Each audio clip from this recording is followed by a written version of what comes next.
Vous savez, souvenez-vous que le péché est une torsion, une perversion de la nature humaine. C'est une torsion, cette torsion est venue à cause de quoi? Adam a pris, l'arbre était une source d'information, la source de connaissances qu'il ne devrait pas prendre. Et cela.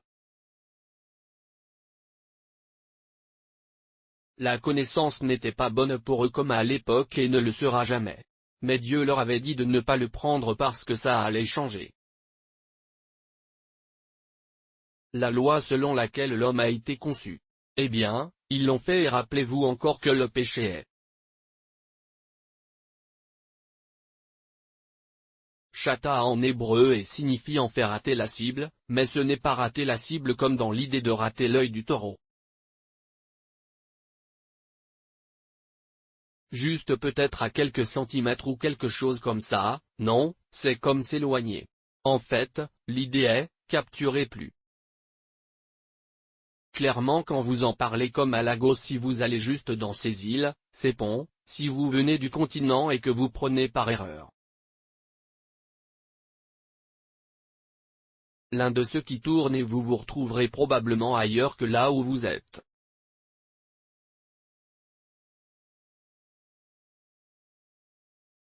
Prévu. En fait, j'ai fait une fois cette erreur, je partais de l'île.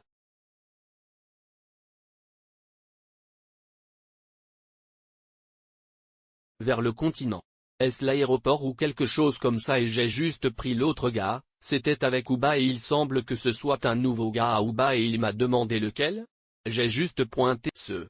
Nous nous sommes retrouvés à Ouronchoki. Donc, fondamentalement, il s'écarte du chemin et arrive à une destination différente. Et c'est ce qui est arrivé à Adam.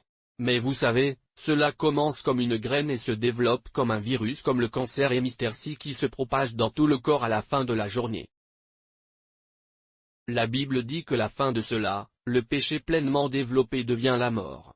Et le malheur c'est qu'il n'y en avait pas. Vaccin, n'importe quel remède, n'importe quoi à ce sujet. Dieu n'allait pas réhabiliter l'homme. Dieu n'allait pas dire d'accord. Laissez-moi rénover, laissez-moi juste amender. Non. Et comme je l'ai dit à l'autre moment, c'est différent de comme votre enfant, vous ou vos enfants ou quelqu'un autour de vous. Es-tu pas content? Vous dites non, non. Tu les grondes et ils disent non maman, je suis désolé. Et cela continue, la relation rétablie et vous continuez. Non, c'est quelque chose qui a à voir avec notre nature. C'est pourquoi le péché n'est pas seulement un problème d'acte, ce n'est pas quelque chose que vous faites seulement, ce qu'ils ont fait est corrompu. Leur nature. Et c'est bien là le problème. Donc, nous devons toujours garder cela à l'esprit, le péché est à la fois une nature et un acte, le péché est à la fois, en d'autres termes, il corrompt l'être réel de la vraie nature de l'homme et cela, s'exprime dans de mauvais arts, de mauvais désirs, de mauvaises manières de regarder les choses et faire les choses par opposition à ce que Dieu voulait et en fait parfois les gens voient la bonne chose à faire ils sont prêts à le faire plutôt veulent le faire, mais ils se retrouvent aux prises avec elle. En fait, c'est ainsi que Paul le dit dans Romains 7, il a dit ce que je veux faire, je suis incapable de faire et ce que je ne veux pas faire, je me retrouve à le faire. Et alors j'ai réalisé qu'il y a une autre loi qui a fonctionné en moi. C'est la loi du péché mais puis il cria de nouveau et dit, qui me délivrera de ce misérable corps de mort? Et c'est à peu près encore, dit-il, grâce soit rendue au Seigneur Jésus-Christ et cela écrit Romains et verset 1 où il a dit, c'est pourquoi, maintenant, il n'y a pas de condamnation pour ceux qui sont en Jésus-Christ, ceux qui travaillent selon l'Esprit de la vie et qui ne travaillent pas selon la loi du péché et de la mort. Car la loi de l'esprit de vie m'a affranchi de la loi du péché et de la mort. Qui ne travaille pas selon la chair.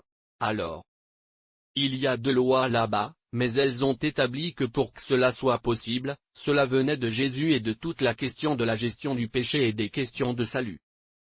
Est-ce que nous allons regarder, comment Dieu a-t-il résolu le problème du péché? Qui est aussi comment Dieu a-t-il racheté l'humanité? Comment a-t-il traité cette affaire?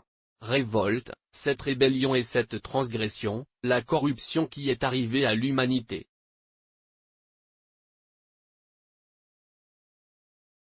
Comment Dieu va-t-il régler ce problème? Il avait déjà dit quelque chose dans Genèse 3h15, j'aimerais que nous regardions cet endroit et ensuite nous partirons de Genèse 3h15, il avait dit quelque chose juste là, Genèse 3h15. Dieu a dit quelque chose et je veux que nous voyions ce que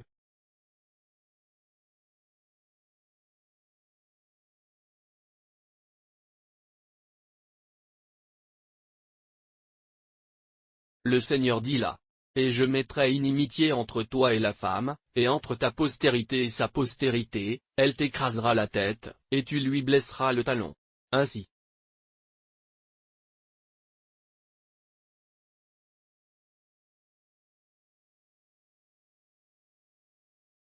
Ici même, la plupart des théologiens et des érudits croient qu'ici a commencé la prophétie du salut. La promesse du salut a commencé juste dans cette déclaration même. D'accord? C'est donc ce qu'il a dit, je mettrai l'inimitié entre le serpent et la femme et la postérité de la femme et la postérité du serpent. Il a dit, la postérité de la femme écrasera la tête du serpent et le serpent s'écrasera le talon. Eh bien, ils ont fait cela à Jésus et Jésus a également détruit ce système. Mais c'est le premier endroit où Dieu a parlé sur la question de traiter le problème du péché, de traiter avec Satan et ses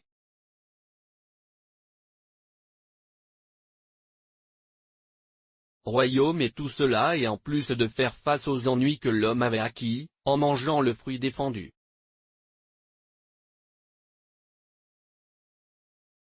Donc, nous allons commencer à le regarder. Comment Dieu va-t-il gérer cela? Parce que restaurer l'homme en ce moment est un très gros problème. Il s'est révolté contre Dieu.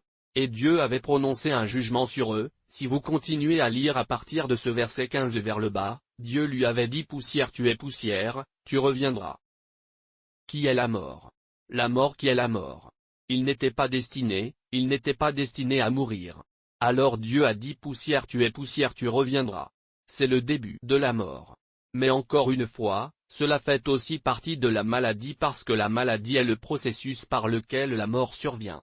C'est le principe de la mort à l'œuvre dans l'homme. C'est la définition, ma définition de la maladie, c'est le principe de la mort à l'œuvre chez l'homme. Le processus par lequel la mort survient. Ainsi, lorsque Dieu a dit « mais encore une fois », c'est aussi une pensée intéressante dans ce sens. Rappelez-vous que Dieu avait dit au serpent, « vous vous nourrirez de poussière ». Maintenant, l'homme retourna, il a dit, « poussière tu reviendras ». Et c'est très intéressant parce que nous pouvons voir Satan se nourrir des gens, vous savez avec toutes sortes de maladies et de choses c'est ce qui était faire. Es-tu là? Question, je viens de regarder ce Genèse 3h15 et il est dit qu'il vous blessera.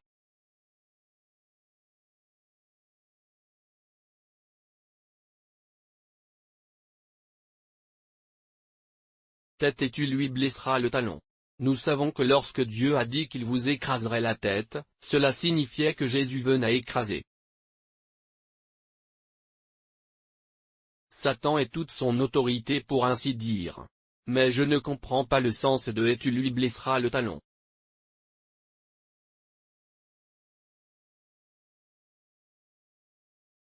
Question de son talon, toute l'idée de se meurtrir le talon, en fait quelqu'un le dit de cette façon. Quand il cloue Jésus sur sa jambe. Cela en fait partie. Mais encore une fois, quand vous parlez d'échymose au talon, celui qui va échymoser les talons est celui dont la tête est déjà écrasée. Donc en gros, c'est comme quand quelqu'un vous mord mais que vous écrasez cette personne et que vous passez à travers. Celui qui a la tête écrasée est parti, il n'est plus vivant. Mais donc fondamentalement ça ne se voit pas vraiment. Mais encore une fois, cela nous donne une image de ce que cela va être très. Je ne voudrais pas dire, combattez, mais c'est ainsi que vous voyez la guerre se dérouler. Et le Seigneur Jésus avait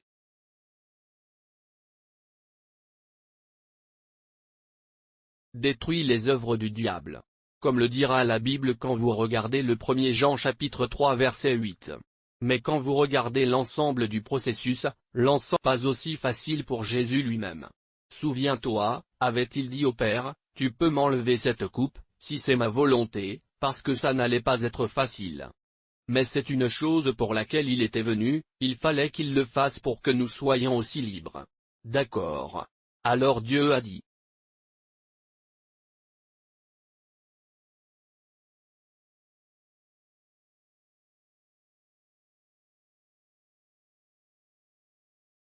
Je vais sauver l'homme parce que cela signifie qu'il y a une prophétie de détruire tous les complots sataniques et pour que cela soit. Il y aura quelque chose qui entreront en jeu et tout cela sera la semence de la femme, la semence de la femme. Et c'est ce que j'ai un peu touché dans notre dernier discours parce que quand vous le regardez maintenant, vous découvrez que une femme n'a pas de semence à elle seule. Mais ça.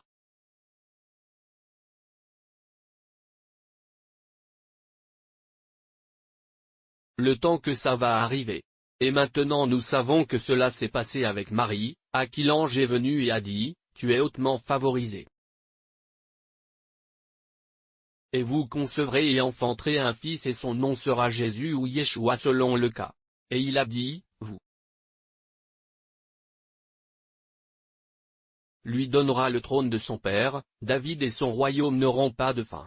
Et puis une autre fois, il a dit, son nom est Emmanuel. Dieu avec nous. Et c'est arrivé. Marie a posé une question importante et c'était la question même qu'elle a posée: comment cela se passerait-il? Et vous savez, je ne connais pas un homme. Il a dit, bien. Le Saint-Esprit te couvrira de son ombre et tu concevras et enfanteras le Saint-Enfant. Maintenant dans ce principe dans ces choses, je veux commencer à m'occuper du processus de Dieu traitant de cela. Parce que Dieu a dit dans Genèse 3h15 et qu'il avait au fil du temps. Dans la période de temps jusqu'à la naissance de Jésus montré ce que nous appelons des types et des ombres de ce qui arrivera. Quand Jésus vient enfin, c'est ainsi que vous pouvez comprendre toute l'histoire biblique, quand il est venu à Abraham et lui a promis d'un fils qui un fils par qui toutes les nations de la terre seraient bénies. Eh bien, Abraham n'a eu qu'un seul fils et non par Isaac que toutes les nations de la terre soient bénies. Alors que les prophéties sont vraies dans un sens pour Isaac parce que par Isaac c'est venu à Jacob par Jacob et comme ça jusqu'à ce que nous ayons Jésus parce que il est venu par la lignée naturelle. Mais ce n'est pas Isaac qui a apporté les bénédictions pour toute l'humanité. Mais c'est à travers lui. Donc ça fait partie de l'ascendance mais encore une fois, que, ce que Dieu faisait était il a commencé à travailler pour trouver une lignée d'êtres humains qui coopéreront avec lui, qui travailleront avec lui jusqu'à le moment où il viendra maintenant, il s'incarnera et viendra en tant qu'être humain pour détruire tout ce que le diable avait fait. C'est un très gros problème pour le diable parce que le diable ne pouvait pas concevoir et ne pouvait pas imaginer que Dieu serait né comme un être humain. C'est une chose très difficile. Il ne pouvait pas comprendre cela parce que c'est difficile pour lui parce qu'un être humain maintenant n'est pas seulement un être humain comme il était quand Adam était là. Mais cela ressemble à un être humain dans la nature déchue et la confusion et le chaos qui est ici, le trouble. C'est donc ce que Dieu voulait vraiment dire. Il a donc dû travailler. Noé, il a dû travailler à travers Abraham, puis il a établi la nation d'Israël en tant que peuple à travers lequel il passera pour mettre en œuvre. C'est son plan et il leur a donné les systèmes sacrificiels, tout cela juste temporairement pour gérer le péché et être en relation avec lui mais même dans ces systèmes sacrificiels, tous pointent vers Jésus, cela souligne un aspect, vous connaissez différents aspects des choses que Jésus résoudra quand il viendra. En fin de compte, lorsque vous comprenez, lorsque vous saisissez ce que je viens de dire maintenant, si vous lisez l'Ancien Testament, cela aura beaucoup de sens pour vous. Quand vous commencez à lire le livre du Lévitique, le livre des Nombres, la construction du temple, l'arche d'alliance et tout cela, toutes ces choses qui se produisaient, étaient des types sur Jésus d'une manière ou d'une autre et ce qu'il va faire, les systèmes sacrificiels, le bouc émissaire, le jour des expiations, la génisse rousse, l'agneau. Cela ôtera les péchés et tout cela. La prêtrise, le souverain sacrificateur, ceux qu'ils font l'expiation, ils le font une fois par an et toutes ces choses, chacune pointe vers Jésus. Et ainsi Dieu révélait son plan, le déployant petit à petit comme les âges et les gens à cette époque pouvaient le recevoir jusqu'au temps qui est fixé. Quand lui-même viendra maintenant en tant qu'être humain pour nous libérer des mains du diable. Et la Bible dit très clairement ce que arrivé était quand la plénitude des temps est arrivée, il a envoyé un ange et l'ange a dit à Marie, tu es hautement favorisée, tu concevras et tu auras un fils. À présent, cette interaction qui s'est déroulée entre Marie et l'ange était exactement ce que Dieu avait promis dans Genèse 3, 15, ce qu'il avait dit plus tôt. Des milliers d'années, quand il a dit, c'est ce qui va arriver. Et il a trouvé son accomplissement en Marie. Mais c'est intéressant ce qui s'est passé juste là parce que il a simplement dit, tu concevras et tu auras un fils. Et elle a répondu, je ne connais pas un homme. Il a dit, eh bien, le pouvoir du le Très-Haut te couvrira de son ombre et tu enfanteras un fils. Et elle dit, qu'il me soit fait selon ta parole. Maintenant, à droite. Il y a le principe du nouvel ordre d'existence. Là est le principe du nouvel ordre d'existence. Marie parla. Événement singulier est devenu une icône de la foi parce qu'elle est l'élu. Et ce qui s'est passé ici est ceci.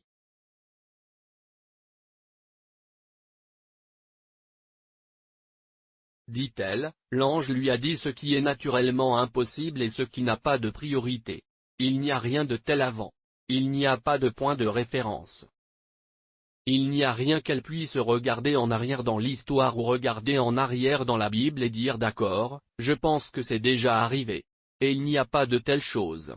Et époustouflant pour quelqu'un de dire, vous tomberez enceinte sans aucun homme, et ensuite vous allez juste, concevoir et avoir un enfant. Donné à leur culture. Aussi, parce qu'une dame, une vierge qui tombe enceinte sans se marier formellement.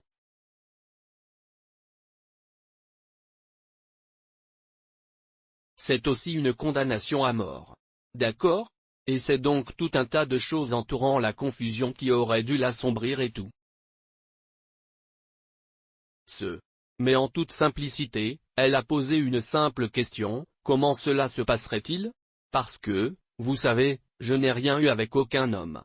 Et là, drôle, intrigant et cela seul pourrait donner beaucoup de fil à retordre. Il a dit, le Saint-Esprit te couvrira de son ombre. C'est beaucoup de confusion, vraiment? Comment serait ce Saint-Esprit? Tu l'as déjà appelé saint, il ne fera pas de choses sales, va-t-il coucher avec moi? Trop de quelque chose, parfois quand on y pense, enveloppant votre esprit autour de ce qui aurait traversé l'esprit de Marie. Mais le truc c'est que, dans cet acte de simplicité, elle a dit, eh bien, qu'il me soit fait comme vous l'avez dit. Ainsi, nous voyons que le nouvel ordre d'existence apparaîtra. Parce que vous voyez celui qui va naître par un processus différent. Ce ne sera pas le processus de l'homme et de la femme se réunissant et un enfant est né. Mais il nous dit comment la nouvelle naissance, la nouvelle création, les nouveaux êtres humains vont naître, ils sont va naître sur la base de la parole et de l'œuvre du Saint-Esprit. Nous voyons donc qu'une parole a été prononcée, que quelqu'un l'a reçue et la puissance du Saint-Esprit vint sur elle et elle accoucha. Donc ça va être un nouvel ordre de la façon dont les nouvelles personnes qui vont vraiment naître. Le processus par qu'ils vont mettre en place. Ce sera la parole, ce sera le Saint-Esprit et cela dépendra de leur réponse à cette parole. Quand ils répondront à cette parole, le Saint, ce qu'Élisabeth a dit quand Marie est allée la visiter, elle a dit, bénie est celle qui a cru, bénie est-elle, car il y a sera l'exécution de ce qui a été dit. Parce qu'elle a cru et alors il y aura exécution de ce qui a été dit. Tu sais que John a écrit et a dit que le mot était fait chair et a habité parmi nous. Le Verbe s'est fait chair et a habité parmi nous. Alors tu vois qu'elle croyait. Et le Saint-Esprit vient, la parole a été prononcée et le Saint-Esprit vient sur elle et travaille à travers cela, qu'elle avait reçu, elle avait cru et en faire une réalité dans sa vie. Et c'était assez puissant pour avoir un impact sur le corps physique et faire naître un enfant. Et c'est ainsi que la guérison se produit. C'est comme ça. Miracle, c'est ainsi que toutes les autres choses que nous recevons de Dieu dans la nouvelle création fonctionneront. Il a donc été testé sur Marie pour amener le Messie sur la terre et c'est arrivé. Rappelez-vous maintenant que l'homme n'a pas été inclus dans ce projet à nouveau parce que la femme est maintenant celle qui va continuer avec ça. Alors l'homme a introduit le processus, mais la femme a donné naissance à Jésus, mais l'homme devait également intervenir.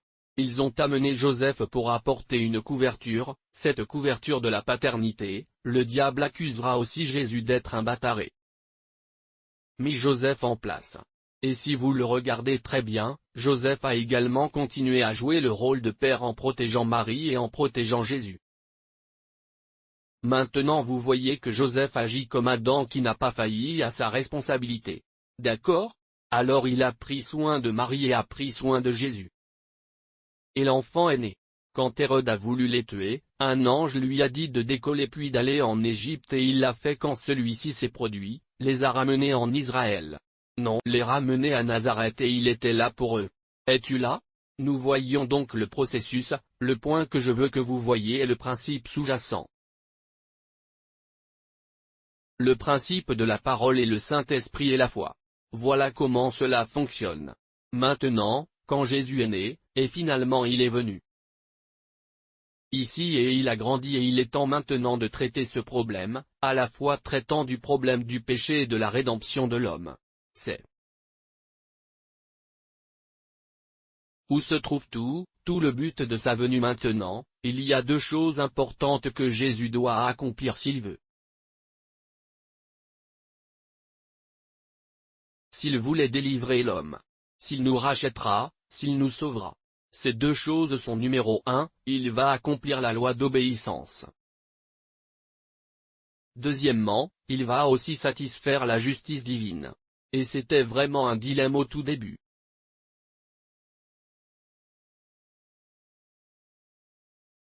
Parce que, quand Dieu dit qu'il va sauver l'homme, d'accord? Est un problème très grave. Problème très grave,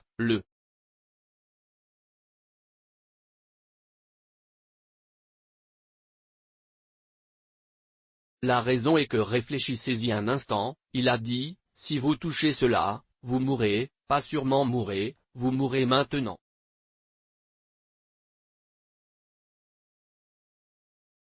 Et la mort, quand il est venu il a prononcé cette mort, ça veut dire que c'est fini et s'il en reste là, le diable se réjouit. Et dire, je l'ai eu et c'est tout. Cela a été mon plan. Ça a marché. Es-tu là? Mais, ce n'est pas ce que Dieu veut. Dieu veut sauver l'homme. Et aussi finalement emprisonner le diable et s'occuper de lui. Mais comment va-t-il le faire? Parce que c'est la question, par diable obtenir Ève. Adam ou Adam et Ève, tous les deux, il a obtenu la race humaine. Le diable n'a pas attendu qu'ils aient des enfants pour les tenter. S'il avait peut-être. Leurs enfants n'auraient pas participé à la consommation de la nourriture. Nous aurions donc eu deux sortes d'êtres humains sur la terre, l'un est tombé, l'autre n'est pas tombé. Mais parce que seules deux personnes qui existaient alors ont mangé ce fruit. Donc, de tous ceux qui sont venus d'eux, la race humaine qui n'a cessé de croître la population et tous de qui avaient une nature corrompue. Ils ont cette graine en eux. Alors c'est comme si c'était fini. Et comme je l'ai dit plus tôt, il n'y avait aucun remède à cela. Dans le sens de le guérir ou de faire l'une de ces choses non, c'est juste parti, c'est juste parti. Mais parce que Dieu sera fidèle à sa parole. Il a dit, poussière tu es poussière tu reviendras. Si Dieu a dit cela, comment va-t-il sauver l'homme? parce qu'aucun homme n'est maintenant juste. Qui sauvera l'homme et tout homme qui naîtra portera également la même nature. Ainsi il n'y aura pas d'homme assez pur pour sauver l'homme. Racheter l'homme pour mourir pour l'homme. Pourquoi? Pourquoi la mort? Pourquoi mourir? Parce que c'est une rébellion, c'est une rébellion. Ce est une révolte. Et cette rébellion, la punition pour elle, c'est quoi? La mort, donc quelqu'un doit mourir à notre place. À notre place pour que cette chose soit traitée, pour que le péché soit terminé pour cette punition, pour dire d'accord, très bien pour que cela se produise. Il n'y a pas homme assez juste. Il n'y a personne qui pourra se sauver. Certains hommes avaient vécu saints mais ils étaient nés pécheurs. Et à cause de ça, Dieu se retrouve avec un choix, ce choix sera une option. En fait, il n'y a pas d'autre choix qu'une seule chose. Il doit venir et être celui qui mourrait pour nous. Et c'est assez difficile à comprendre pour le diable parce que c'est comme s'il les aimerait assez pour venir. Eh bien, je ne pense pas que le diable l'ait compris. Il ne l'a jamais fait, maintenant qu'il vienne ici pour faire cette chose. Il y a deux choses parce que rappelez-vous qu'il satisfera. Justice qu'il a déjà prononcée. Mais alors l'amour doit se montrer. Alors nous sauver est un acte d'amour qu'il a pour nous. Mais encore une fois, il a aussi la justice à nous servir car il l'a déjà dit au tout début pour résoudre ce dilemme, c'est ce que Dieu est. Va s'occuper et ces deux choses trouveront leur accomplissement et s'exprimeront en Christ.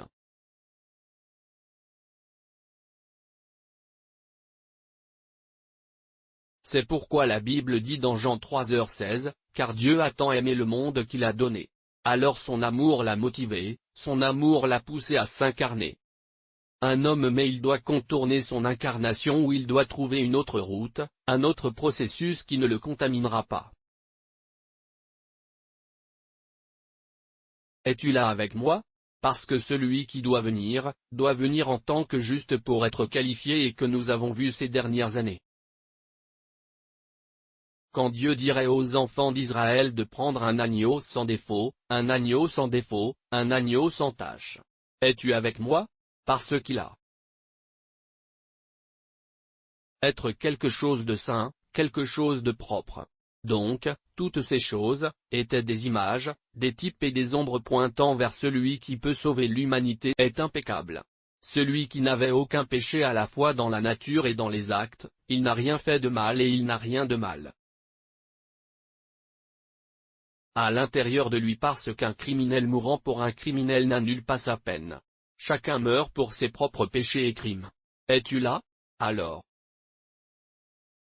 comme quelqu'un qui est juste doit mourir, maintenant pour que cela soit, c'est pourquoi l'Immaculée Conception a eu lieu et Marie a dû être préservée dans un sens. Pour que Jésus puisse entrer sans ce péché originel en lui, sans cette nature adamique, la nature corrompue. Maintenant c'en est un, mais maintenant que Jésus est né et qu'il a grandi, quand il a grandi, il y a deux lois, deux choses, deux exigences qu'il doit remplir. L'un d'eux est, numéro 1. C'est l'exigence de l'obéissance. Il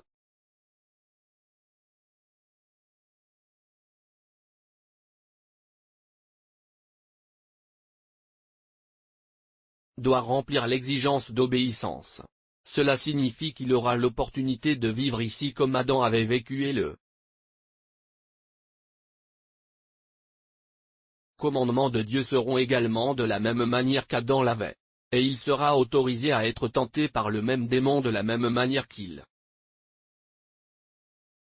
les a tentés et cela se fera de telle manière que s'il réussit, cela signifie qu'il a réussi ce que nous avons échoué. Et tu comprendre ce que je dis? Donc, d'une certaine manière, là où nous avons échoué, il va le faire correctement pour qu'il nous crédite entièrement, sur notre compte.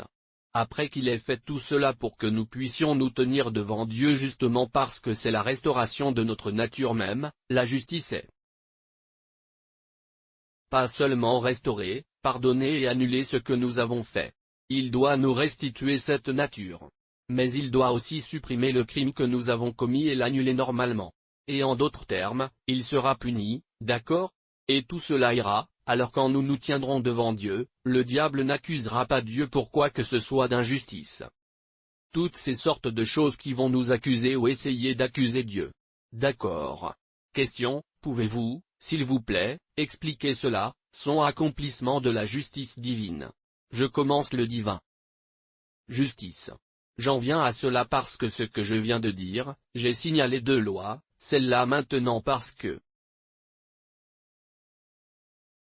Dieu avait dit que, si vous mangez cette chose, vous mourrez sûrement, et cela, il avait prononcé le jugement. Mais, voyez-vous, nous sauver est difficile car la justice doit suivre son cours. Mais maintenant, à cause de l'amour. Il nous aime, il veut nous sauver, il doit donc nous punir, il doit nous sauver. Comment va-t-il y parvenir? Il n'aura qu'un seul chemin pour venir. En tant qu'être humain pour mourir à notre place, mais pas seulement mourir.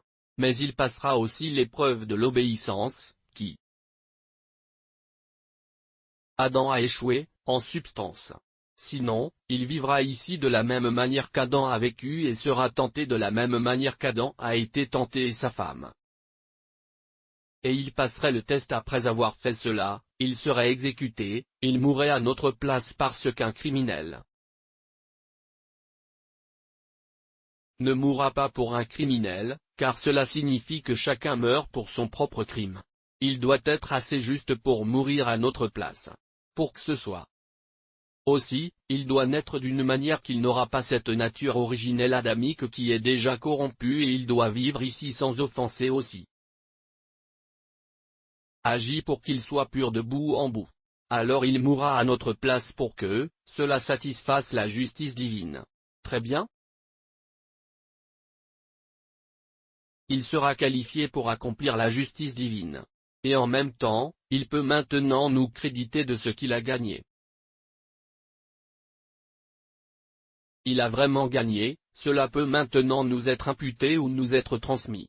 Nous sommes maintenant juste sur la base qu'il a réussi le test et qu'il avait annulé les pénalités qui nous étaient dues sur la base du passé. Alors Dieu n'allait pas le souhaiter. Non, ça va être réglé, ça. La justice divine sera totalement accomplie complètement. D'accord.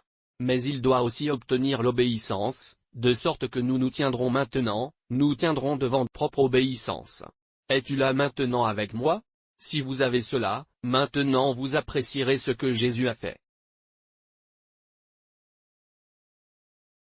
À travers. Alors maintenant, il est né et vous voyez le rôle d'Adam, que Joseph a joué dans le sens de protéger la femme et protéger l'enfant. Et il l'a fait comme je l'ai dit au début du cours qu'Adam était un mari raté, il était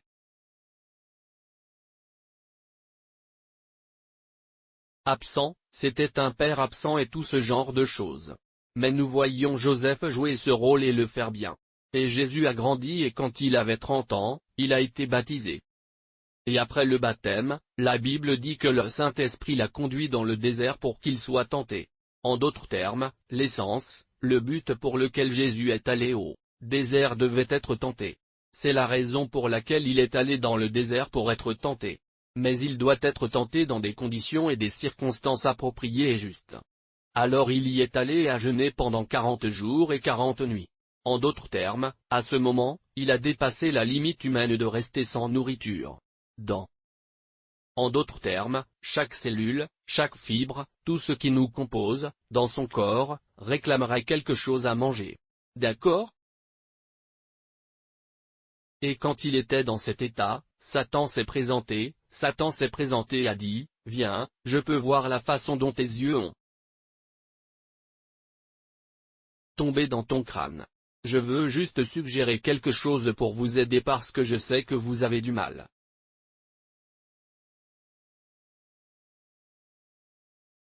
Avec une force égale avant d'arriver en ville, quelque chose d'autre peut arriver. Mais alors si tu es le Fils de Dieu, comme il semble. Moi que tu revendiques de quelque manière que ce soit, pourquoi ne pas transformer ces pierres en pain et te servir toi-même? Je n'ai pas dit aidez-moi. C'est juste pour toi. Tu vois encore que la tentation a toujours affaire à quelque chose à manger, quelque chose à mettre dans le corps, quelque chose à prendre de la même manière qu'elle l'était pour Adam.